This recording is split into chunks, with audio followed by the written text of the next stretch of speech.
అందరికీ నమస్కారం. కలెక్టర్‌ని ఇరికించబోయి ఎంఆర్ఓతో సహా నలుగురు ఉద్యోగులు సస్పెండ్ అయ్యారు. అలాగే అందులో పోలీసులు కూడా ఉన్నారు. సస్పెండ్ అయిన వాళ్ళలోని. అసలు ఎవరు వాళ్ళు? ఎందుకు సస్పెండ్ అయ్యారు? అసలు ఏంటి కథ అనేది పూర్తిగా తెలుసుకునే ముందు వీడియోని పూర్తిగా చూసి సబ్స్క్రైబ్ అయితే చేసుకోండి. మీ సబ్స్క్రైబ్, లైక్ అనేది నాకు చాలా ముఖ్యం. దయచేసి సబ్స్క్రైబ్ చేసుకొని లైక్ చేస్తారని కోరుకుంటున్నాను. ఇదంతా కూడాను పెంటపాడు పక్కనే ఉన్న పత్తిపాడులో జరిగింది. అంటే మన ఏపీలోనే పశ్చిమ గోదావరి జిల్లాలోని తాడేపల్లిగూడెం పక్కనే ఉన్న పెంటపాడు మండలంలోని పత్తిపాడు అనే గ్రామం ఉంది. అక్కడ ఇది జరిగిందనమాట.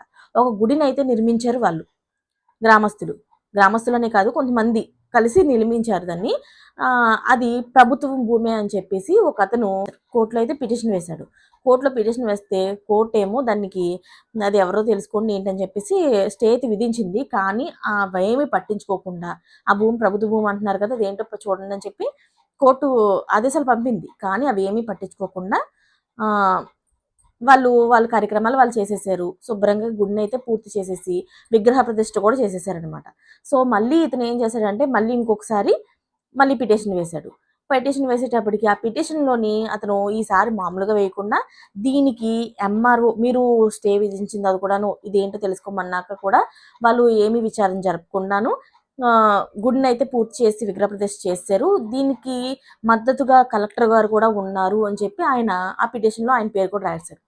సో వెంటనేని కోర్టు కూడాను గురించి విచారణ చేయకుండా మీరు ఎలాగా ఇవన్నీ కానిచ్చారు అని చెప్పేసి ఫుల్ ఫైర్ అయ్యేటప్పటికి అసలు నా పేరు ఎందుకు వచ్చిందని చెప్పి కలెక్టర్ గారు, అంటే కలెక్టర్ నాగమణి ఆవిడ పేరు, ఆవిడ కూడాను ఎందుకు నా పేరు వచ్చిందని ఆవిడ పేరు రావడంతో ఆవిడ చూసుకున్నారు. కానీ లేకపోతే ఆవిడ కూడా ఈ పాటికి చూసుకునేదే కాదు అసలు దీని సంగతి. అంటే ఆవిడ ఏం చేశారంటే ఎంక్వైరీ చేసేటప్పటికి తన కింద ఉన్న ఉద్యోగులు ఈ విషయాన్ని పట్టించుకోవడం మానేసి వాళ్ళకి సహాయం చేశారు. ఈ గుడి కట్టడానికి అన్నిటికి కూడాను వాళ్ళే చూసుకున్నారు, వెనకుండి నడిపించారని తెలుసుకున్న ఆవిడ ఏం చేసిందంటే పెంటపాడు ఎంఆర్ఓ గారిని, అలాగే ఈఓ పిఆర్డి గారిని, పత్తిపాడు పంచాయతీ కార్యదర్శి, అలాగే విఆర్ఓలను అయితే ఈ నలుగురిని సస్పెండ్ చేసేశారు. అంతేకాకుండా పశ్చిమ గోదావరి జిల్లా కలెక్టర్ ఈవిడ ఇంకా ఏం చేశారంటే ఆ తాడేపల్లిగూడెం రూరల్ సిఐ ఉన్నారు కదా, అతన్ని అలాగే పెంటపాడు ఎస్ఐల పైన చర్యలు తీసుకోవాలని చెప్పి జిల్లా ఎస్పీ గారికి సూచన కూడా ఇచ్చినట్లుగా తెలుస్తుంది. ఇప్పుడు ప్రస్తుతం ఆ భూమి ఎవరిది అన్న చర్చ అయితే నడుస్తుంది.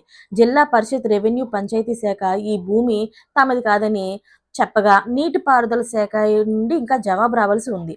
మరోవైపు చూసినట్టయితే ఆ ఆలయ నిర్మాణం జరుగుతున్న భూమిని ఆనుకున్న ఒక పిటిషనర్ ఇల్లు ఉంది అనమాట.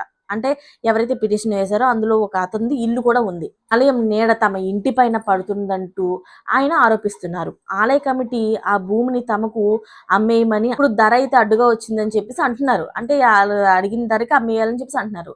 అది తేలకుండా నిర్మాణం పూర్తి చేయడంతో ఆయన కోర్టుకు వెళ్లారనమాట. మరోవైపు చూసినట్టయితే ఆ గుడికి ఆ పక్కన వ్యవసాయం భూమి ఉంది. ఆ ఆలయ నిర్మాణం వల్ల తమ పొలంలోకి నీరు రాకుండా ఆగిపోయిందని ఆ వ్యవసాయ భూమికి సంబంధించిన యజమాని కూడా చెప్తున్నారు.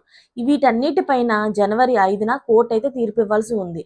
అయితే ఈ లోపునే హడావిడిగా ఆ ఆలయంలోని దేవత విగ్రహాలను చడీ చప్పుడు లేకుండా పెట్టేయడంతో కోర్టు అయితే ఆగ్రహం వ్యక్తం చేసింది. దీనిపైన స్పందించిన కలెక్టర్ ఎంఆర్ఓతో సహా నలుగురు ఉద్యోగులను అయితే సస్పెండ్ చేశారు.